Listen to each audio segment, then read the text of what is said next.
Assalamualaikum warahmatullahi wabarakatuh. Perkenalkan, nama saya Tita Ayu Puspitasari dari kelas 10 MIPA 4 absen 10. Di sini saya akan melakukan ulangan harian lisan PPKN yang kedua.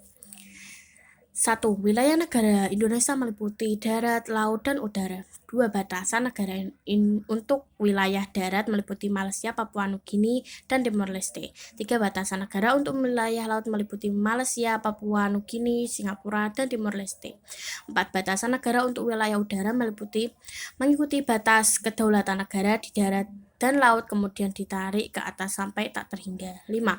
Batasan wilayah darat berupa batasan alam buatan manusia dan batas ilmu pasti. Contoh batas alam yaitu sungai, danau, lembah, pegunungan, dan sebagainya. Batas buatan manusia yaitu pagar tembok, kawat berduri, patok, dan sebagainya. 6. Teori konsep wilayah laut yaitu res nullius, artinya laut dapat diambil dan dimiliki oleh suatu negara. Res communis, artinya laut dimiliki bersama sehingga tidak dapat dimiliki oleh suatu negara. 7. Batasan udara menurut Konvensi Paris tahun 1919 yaitu setiap negara yang merdeka dan berdaulat berhak mengadakan eksplorasi dan eksploitasi di wilayah udara, misalkan untuk kepentingan radio, satelit, dan penerbangan. 8. Batas udara menurut Konvensi Chicago tahun 1944 yaitu setiap negara mempunyai kedaulatan yang utuh dan eksekutif di ruang udara yang berada di atas wilayahnya. 9. Siapa pengemudi negara? Yang pertama ada rakyat, adalah semua orang yang berada dalam wilayah negara yang tunduk dan patuh pada peraturan negara.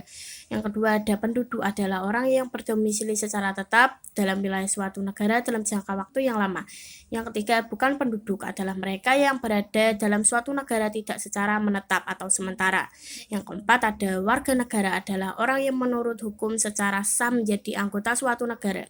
Yang kelima bukan warga negara, adalah mereka yang menurut hukum tidak diakui atau bukan menjadi warga suatu negara.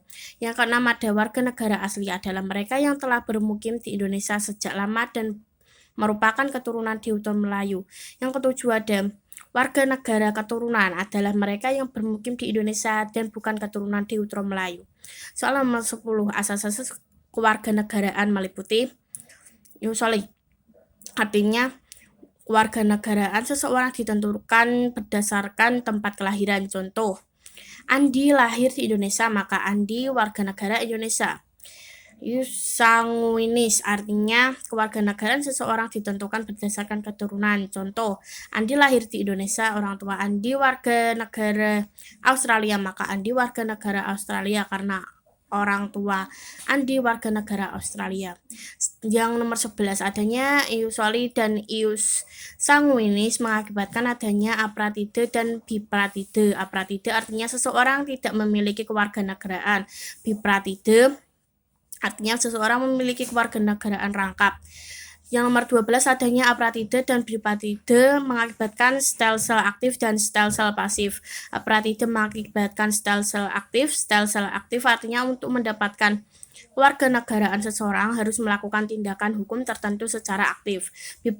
Bipratide mengakibatkan stel sel pasif. Stel sel pasif artinya tanpa melakukan tindakan hukum tertentu seseorang telah mendapatkan kewarganegaraan. Sekian dari saya.